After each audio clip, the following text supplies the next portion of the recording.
From Washington, the McLaughlin Group, the American original. For over 3 decades, the sharpest minds, best sources, hardest talk.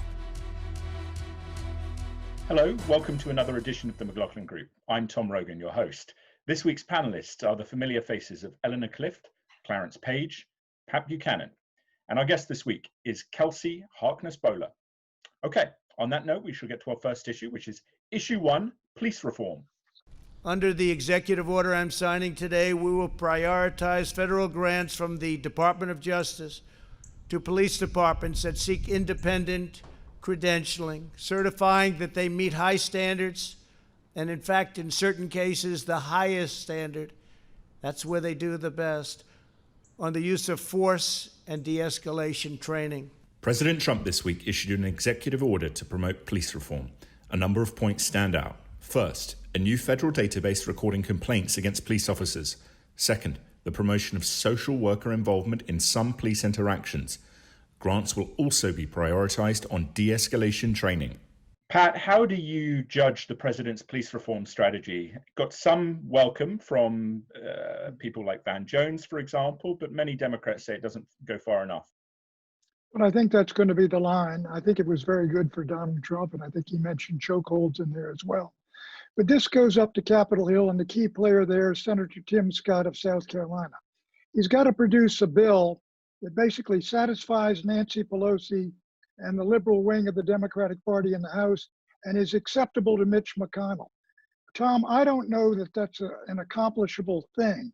I think most of the reforms we're going to see are coming out of cities like Minneapolis and New York and even Washington, D.C. They're going to be put together by basically liberal Democrats who control those cities. And in the fall, what this is going to lead to is basically what happened after the Chicago so-called police riot of '68, with half the country saying support your local police and the other half saying we've got to contain them. Eleanor. Well, I agree with part of what Pat says, but I don't agree with where he ends up, which he ends up with more division than we have today. I think the president actually has made a good start. If they can actually get a national police registry, that would be huge, because of the administrations and not the Democratic administration, but Republicans have resisted the compilation of that kind of data. So that would be an accomplishment. The president also has called for money for co-responders, for social workers to interfere in some of these cases. I think that's good as well, and that doesn't show up in the Republican Senate bill. So there are disagreements among the Republicans, but you can't take politics out of politics. And the Democrats are going to have to make a decision in the Senate whether they want to fight to try to get a few compromises in where they can then support it, or whether they would do better carrying this as an issue into the next election. Kelsey, one of the things that's interesting here is Eleanor references the sort of politics that subsumes all of this now. But we've seen in the case of the Atlanta charging, the district attorney in Atlanta, Paul Howard, charging police officer there with capital murder, quite frankly, an absurd charging decision, I think, based on, if you look at what the law actually says. And a lot of police officers now saying what happened to George Floyd was terrible, but this is really getting into a ridiculous place now in terms of our ability to do our jobs. What say you on that point?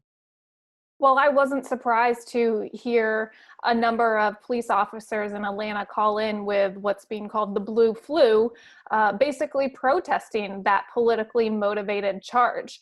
That said, I think President Trump and Republicans are an easy target for these protesters and for anybody calling for police reform.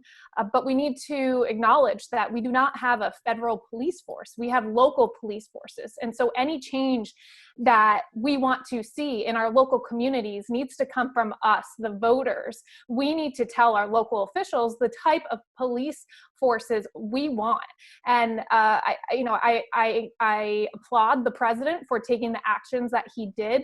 The federal government certainly has room to incentivize certain reforms through tying it to federal funding. I'm encouraged by some type of bipartisanship we're seeing on that front in Congress. I agree, Tim Scott is being an excellent leader, but that can only solve so much. Police reform really needs to come from local communities, and that should be encouraging for everybody to hear. Clarence, your thoughts? Well, Kelsey's right about the real change is going to come from local communities. This is a local community issue in the sense that every community is different and needs a different style of policing. I mean, we've got out in Seattle right now, you've got that Chaz zone, which as a renegade zone, but the city's not cracking down. These are young lefties who so far have been able to keep it going out there, a lot less violent than some of the coverage has depicted it. I think it's kind of nutty. My son loves it, because this is enacting the kind of police-less community that is citizen patrol. And by the way, remember when that was a conservative ideal? but it tells us something about how complicated this issue is. And look at the cities that really are either debating or actually voting to defund police to some degree. This is a lot like a city-sized version of our national arms talks. Are we spending too much for guns, or do we need to spend more for butter? Cities are taking on that decision. So anyway, in the midst of today's gridlock, it's amazing that Congress and the president and the Democrats have gotten this close together. We'll see how far they go. Pat. Tom, the point you made is very important. It was because of the video we've seen of the cop basically having a good interaction with the black fellow who was asleep in his car, and all of a sudden it turned into a brawl, an assault on the cops chasing him. He turns around with the stolen taser, shoots it at the cop, and the cop shoots him in the back. That video, dramatic as it was, people argue about it on one side or the other, and of course then the district attorney, who's in trouble politically, charges him with felony murder and outrage. But the kinds of videos you're talking about, just like the George Floyd video, they're going to influence this debate, because we're going to have them week after week after week, different situations, and it's going to polarize and divide the country. Again, just the way it was after Chicago, when the so-called police riot occurred, and they were clubbing the radicals in the park, Grant Park, and I was there. And the reporters and photographers. Pat, as much as you... Let's go to Eleanor. Supported the cops, half the country, the radicals. Nixon won. All right, it's not 1968, Pat, as much as you wish it is. And Donald Trump is not a challenger, and George Wallace is not in the race. It's a very different country. And secondly, the charge of felony murder, I don't see that as outrageous at all. The cop that shot the man running away from him, first of all, a taser is not a lethal equipment according to the Atlanta police, and he shot him in the back twice. And then he said, "I got him," and the other fellow, stands on him. This is not. These are not policemen who are fearing for their life. This is somebody running away, getting shot in the back. That is okay, we've got an argument. And that is why people are in the streets and continue to be in the streets, and why they are forcing the White House and the Republican Senate and the Democrats to respond. Okay. Kelsey, how do you read the potential for compromise? You referenced Tim Scott there, who's taking a leading role on this. But it does seem that we are beginning to find the sort of divisions in terms of what is and what is not acceptable. It's interesting because in Congress, we saw a Republican police reform bill and a Democrat police reform bill that actually probably in full had more alike than it had differences, but you're not hearing that much expressed in the media or in these protests, which continue. I live in Washington, D.C. I'm seeing them in my backyard, and I'm not sure these protesters are really paying close attention to the legislative reforms that are playing out every day. But the fact of the matter is lawmakers on both sides of the aisle are listening to the concerns. This is a bipartisan issue, but ultimately, again, it comes back to local cities. And I'm sorry, but Republicans have not been running your local police departments in your cities for the past decades. That these have been controlled by Democrats. And so if you want change, you have to be that change. Clarence, you get the concluding comment. Thank you. Boy, let's see now. I got to put 500 pounds of opinion into a 5-pound box. But anyway, Kelsey's right in the sense that the sides are closer together than we usually see them in Washington. That says a lot about the power of the video. It says a lot about the public mood these days.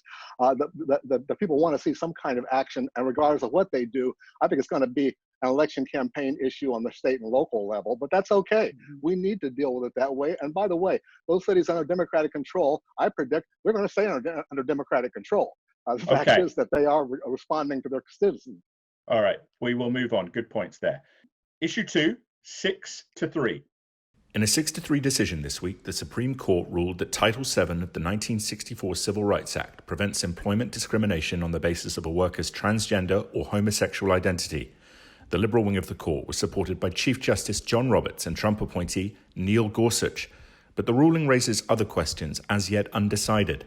As Justice Samuel Alito's dissent observed, where does the law fall in relation to transgender access to bathrooms?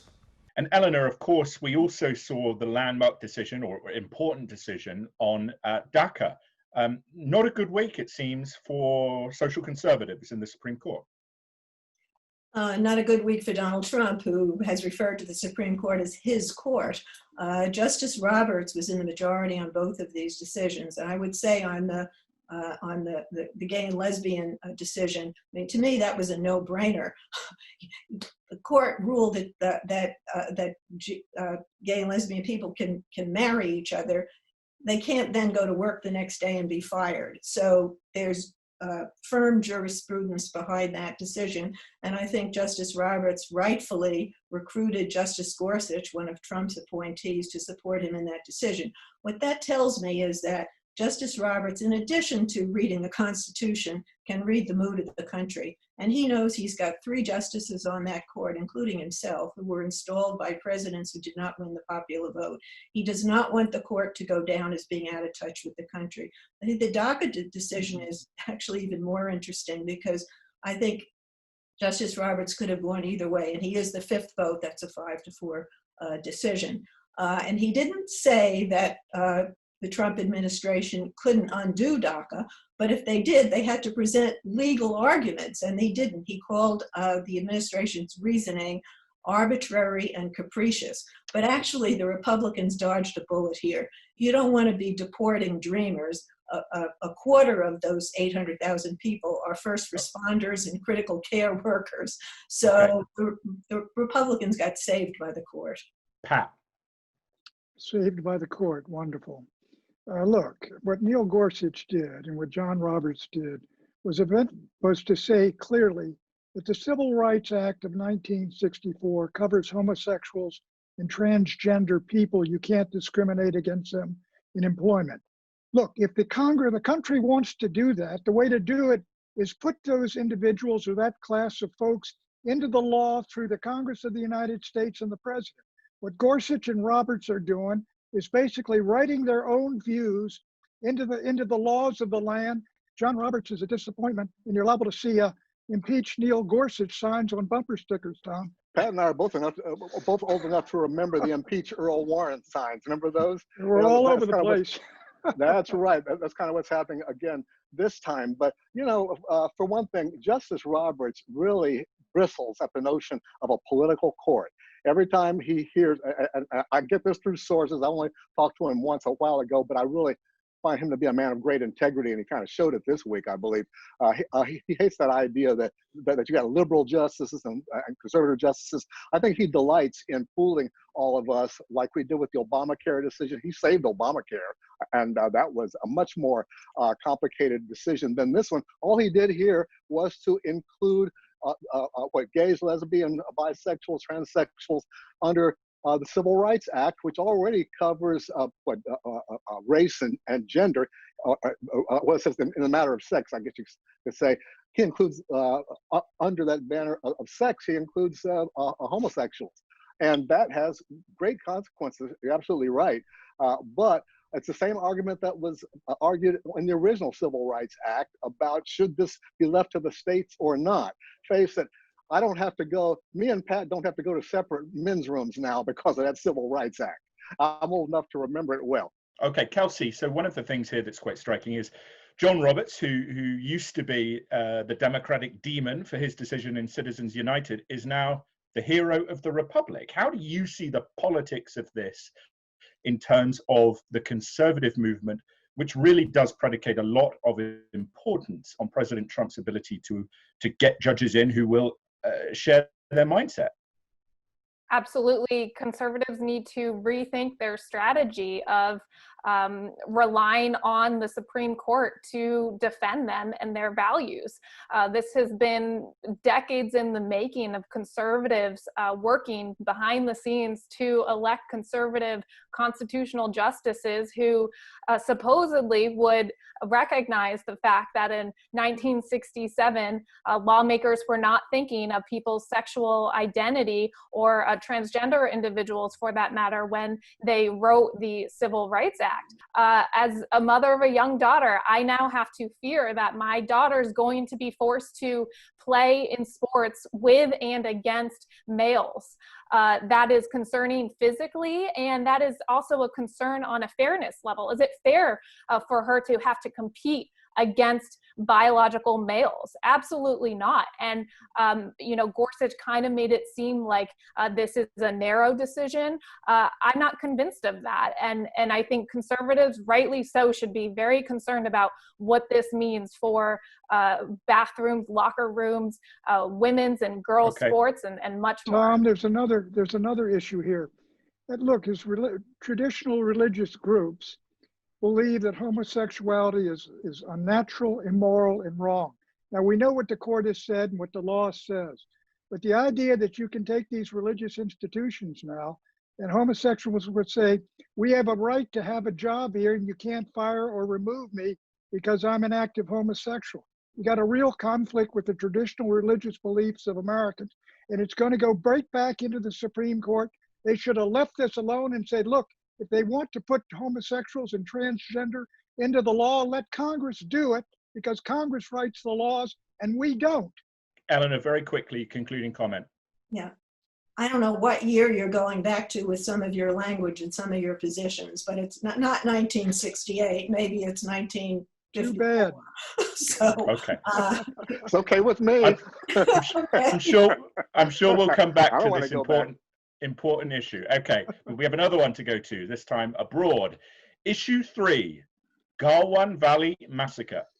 Indian and Chinese soldiers clashed along a contested border region this week, skirmishing with bats and other non-firearm weapons. At least 20 Indian soldiers were killed and others wounded. Indian media suggests that some Chinese soldiers were also killed.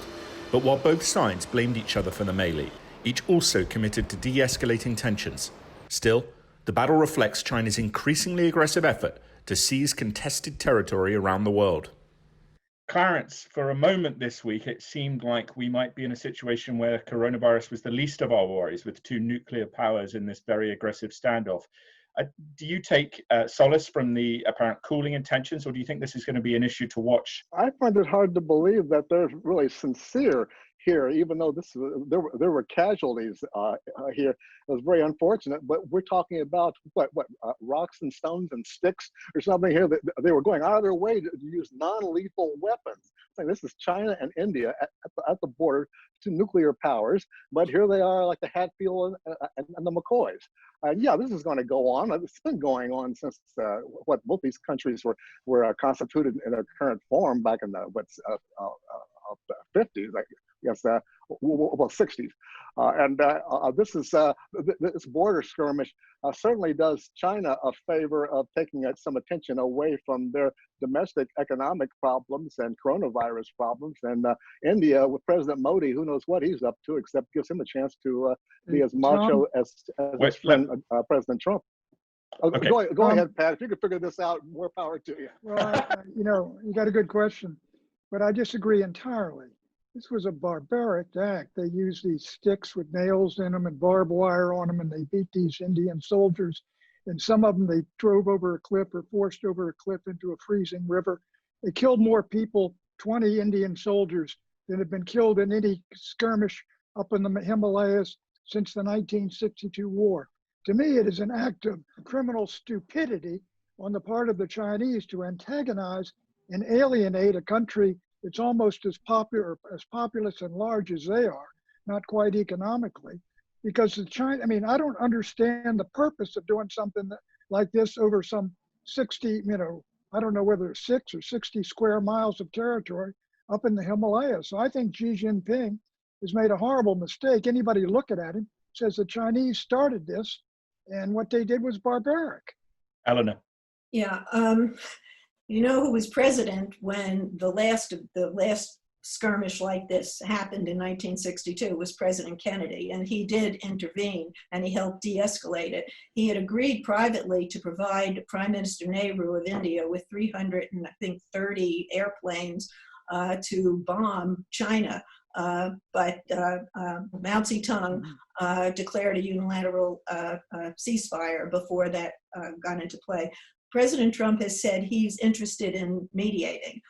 That terrifies me because I don't think he has the negotiating skills unless he thinks maybe he can enlist the Indians also into his campaign to get reelected somehow. Because I know we're going to talk about the Bolton book next.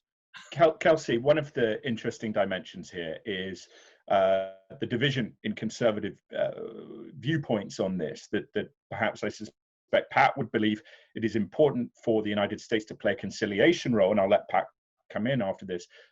But others would suggest India, most populous democracy, ideologically predisposed to be a great power ally to the United States. How much do you think there will be, because of this, an alignment, a closer alignment of American foreign policy in support, overt support of India?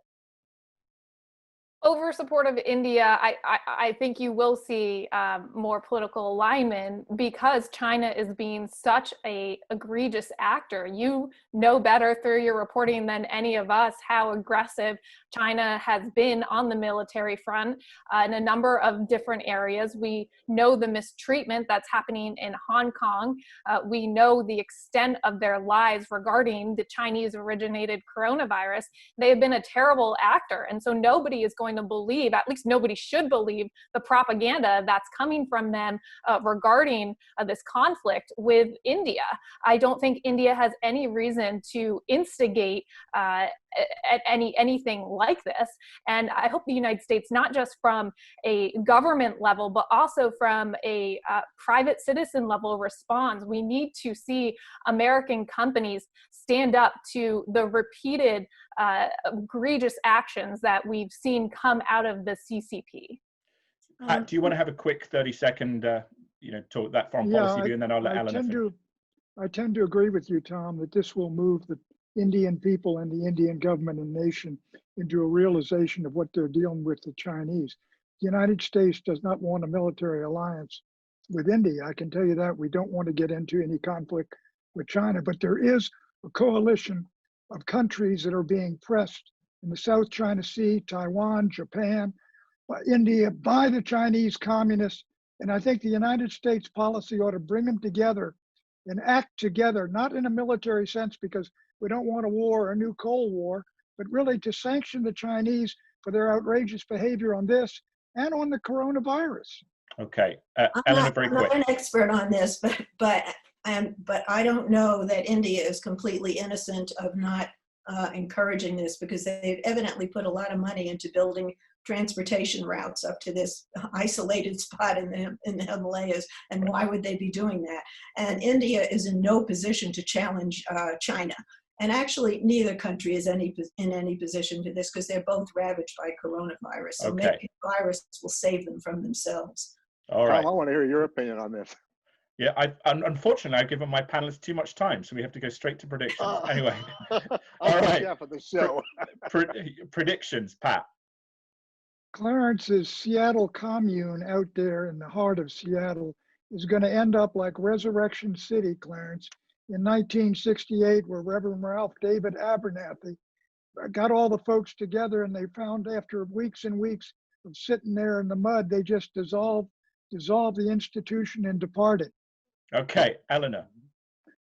Because the coronavirus cases are spiking in some critical election states, Arizona, Florida, North Carolina, Texas, you're going to see local officials there begin to reinstate some of the regulations. And I think you're going to see mask wearing made mandatory in a lot of places. And the president and the vice president are sending the exactly wrong message on this. Although the Trump campaign has agreed to distribute masks at their rally in Tulsa. Okay, Kelsey. I think after coronavirus, you're going to see massive changes to the United States public education system. I think far more parents are going to start homeschooling or enrolling in private schools. Colleges and universities are going to struggle because what we're watching now with many of these protesters destroying historic figures, some of them abolitionists and so forth, just shows what a failure, an utter failure our public education system has been for this generation. Clarence. I'm going to join in Pat's prediction and say I certainly hope he's correct about Chaz, that little enclave in Seattle, coming to a peaceful, if sloppy, end. That's better than the kind of end that Waco came to when the FBI wasn't as prudent as I think the Seattle city fathers and mothers are. So let's hope for the best. Okay. I predict that there will be, as Eleanor suggests, a move towards mandatory mask wearing, but the return to the lockdowns of past, I don't think that's happening. I think it would be a very dangerous gamble for Democrats to push that line now. People have had enough, especially after the protest precedent. Okay, thank you for watching.